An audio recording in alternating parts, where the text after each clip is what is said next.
Want to find out how to get the desires of your heart? Stick with me and we'll find out. So first off, let's read the verse. Psalms 37:4. Delight thyself also in the Lord, and he shall give thee the desires of thy heart.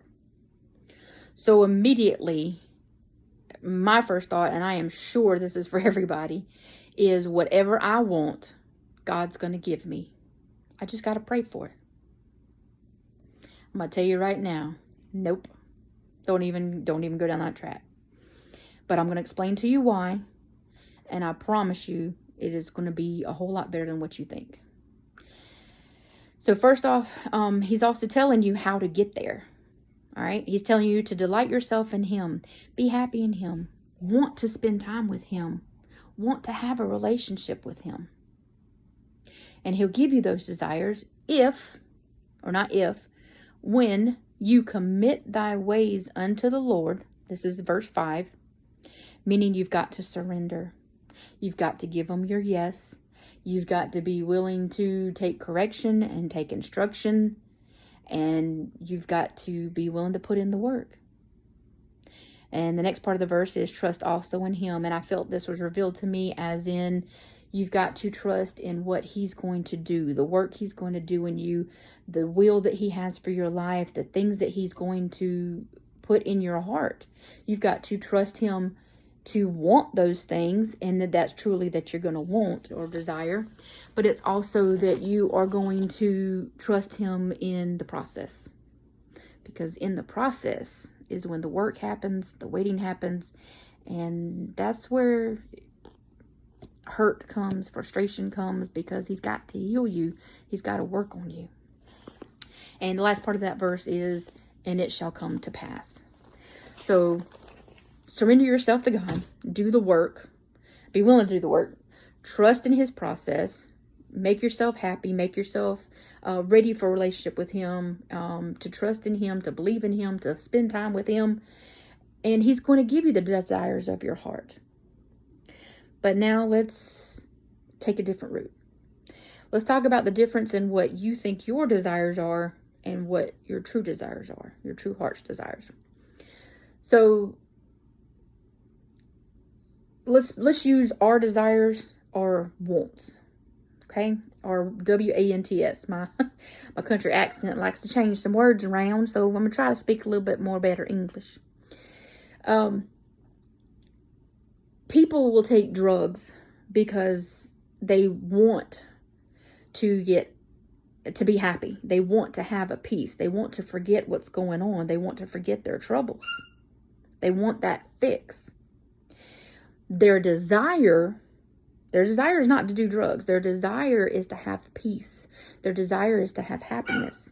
Now I'm going to make this personal for me. I used to drink because I wanted happiness. I used to drink because I would get giggly. I would have fun. And I would forget my troubles. It was my escape.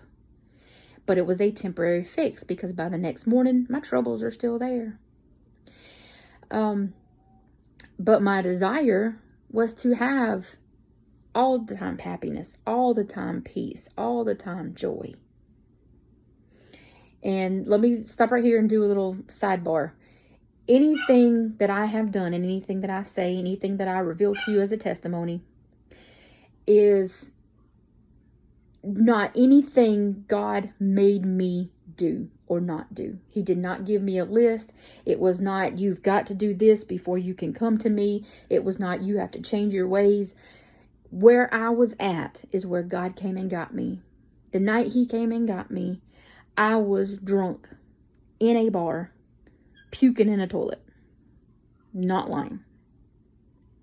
The day after that, there was 2 times I tried my favorite drinks. 2 times I tried to drink again. And I could not. It tasted horrible. He took the taste of alcohol out of my mouth. I didn't have to give it up. I wanted to. I haven't had a drop since. That's been 2.5 years. I have no need. I have no desire. For a while there, it was like, oh, but maybe it still tastes good. At least I could do that. But no, even if I thought about it, I would get this horrible taste in my mouth. I won't go any further, but that's what it was. But later on, he showed me that alcohol was my temporary fix. It was my Band-Aid. But it didn't bring me the healing that I needed, the true happiness and joy that I would find in him later on, or realize later on. So, another thing of mine was, I didn't want a house. And then, you listen to my other videos. That's one thing I feel that God has definitely been working on me on, is about getting a house. I didn't want to buy one. I didn't want one. I had one with my first husband, but after that, it was, nope, I'm done with it. Even with my second husband, it was like, just let you know right now, I don't want to buy a house. And that was never my intentions with him. It was because I wanted to rent so I can get up and move whenever I want to, because I was always wanting, if I had quit a job, if I quit a relationship, I was ready to move on, move into another city, another town, or whatever. So when he put this desire in me, I knew it was from him, because like, I don't want to own a house. I'll rent one because I wanted my daughter and my dogs to have a backyard to play in. And I didn't want to be attached anymore as an apartment. But it was not, I didn't want to buy one. What do I want home ownership for? There was no need in it. There was no reason. And then later on he revealed to me is, I'm at peace now. I'm not going searching for it anymore. I know that the peace that I needed, it doesn't matter what's around me that's going on. My peace is inside. My peace is within now. It's not going to find a location or anything like that. So he has told me that now it's time to put roots. Now it's time for me to be somewhere and stay. And I'm happy. I mean, in this area is where I want to be. And that, yes, having a house means that I'm putting down those roots, because it's not easy to get into a house and turn around and sell it and move and all this kind of stuff, as it is to say renting and move on. So he showed me that as well. He showed me that I wanted to be somewhere. And like today I had a conversation with a guy at work, and I don't know how we got on the subject, but he made a comment about him having a friend back from elementary school. And he's in his mid-30s. I'm 43. And I said the farthest back I can go for a friend is high school, that I still talk to and communicate with. And that was, I kind of felt bad saying that, because I didn't have those roots to have that friend. And in all honesty, that friend was actually my sister-in-law from my first marriage. That's as far back as it's gone. So anyway, another thing was, after my second marriage, I didn't want a relationship. Never came to my mind. And I will be honest, we're adults. I basically just wanted a little bit of attention, to flirt a little bit, and I wanted friends with benefits. That was it. And somebody that I can meet once or twice a month and talk to every once in a while on the phone or text back and forth. And that was it. In all honesty, when I met or thought that I would meet the person, I really thought that I wouldn't even want that. I would just want to, just me and my daughter and life go on. But before I met the last person I was with, God dropped in my heart of what I wanted in a relationship, that I wanted love. I wanted to be desired. I wanted respect. I wanted to pick and play. I wanted to have fun and do all those things. And the relationship that I wanted, the friends with benefit relationship that I wound up getting, it became that. And it became a true, pure love. And I got to experience that when I thought my entire life that was never possible, because none of my relationships were that. So then it has led me, though, to not settle. We're not together anymore. But for future relationships, it's led me to not want to settle, because I have experienced that. And I heard someone explain one time, when you've had filet mignon and it's cooked right and it's juicy and it's perfect, you're not going to be happy with strip steak ever again. And then it's true. And so when I had settled my entire life because I didn't want to be alone. But when I experienced that true love, that desire is making me willing to wait for whoever God has for me, because I don't want just someone to sit on the couch beside me. I want somebody that I'm going to enjoy spending time with. I'm going to miss when they're not in my presence. I'm going to want them to be with me at home. In all honesty, I used to love it when my husband would leave the house because I didn't want to deal with them. And I don't want to feel that way about somebody. So anyway, I think I'm getting a little bit off track. But the point is, what I didn't want, these things God put in my heart. He put in my heart to want to get married again.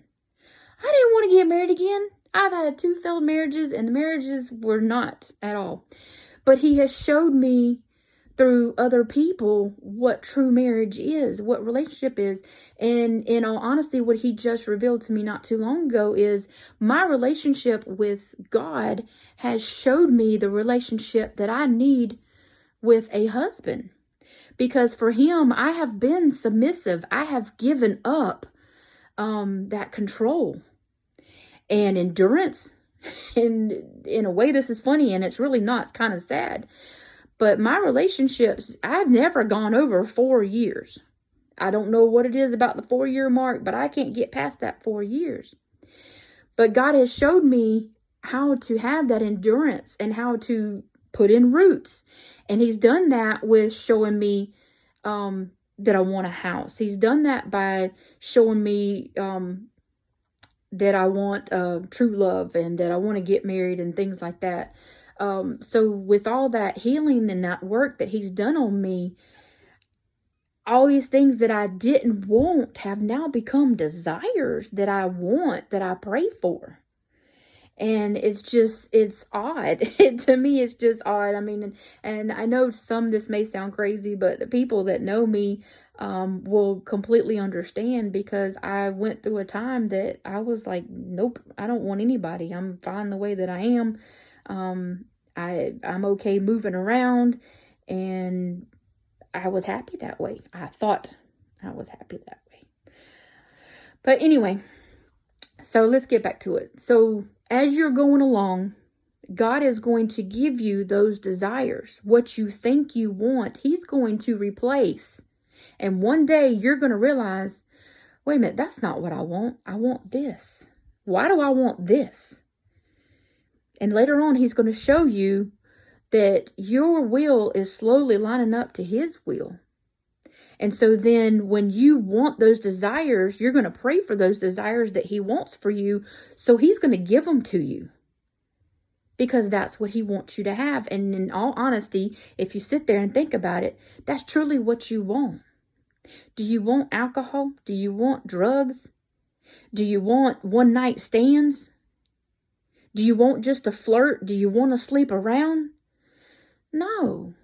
If you were sit there and be truly, brutally honest with yourself, that stuff doesn't bring you happiness. You can think you're all big and bad and be like, oh yeah, I did such and such and I did such and such, but you're not. Because inside, in all honesty, you're truly sad because you're missing something. And what you're missing is that healing, is that hole that God fills, because he puts in that the love and the peace. And I can't stress the peace enough, because my life has always been with a lack of peace. And now that I have it, it's just, I crave it all the time. And if there's anything that messes with it, if there's any thoughts that come around, it's immediately, we're stopping this right now, because you're not taking my peace. Because once you've experienced that, you're not going to let anybody take it away. You're not going to let anything take it away. Once you experience that true happiness, you're not going to let anything disrupt that happiness. You're just, it's kind of like, let's use parents and children. You're not going to let anybody touch your child. You're not going to let anybody hurt your child, no matter if it's another child, if it's an adult. You're not going to do it. Well, that's the same way.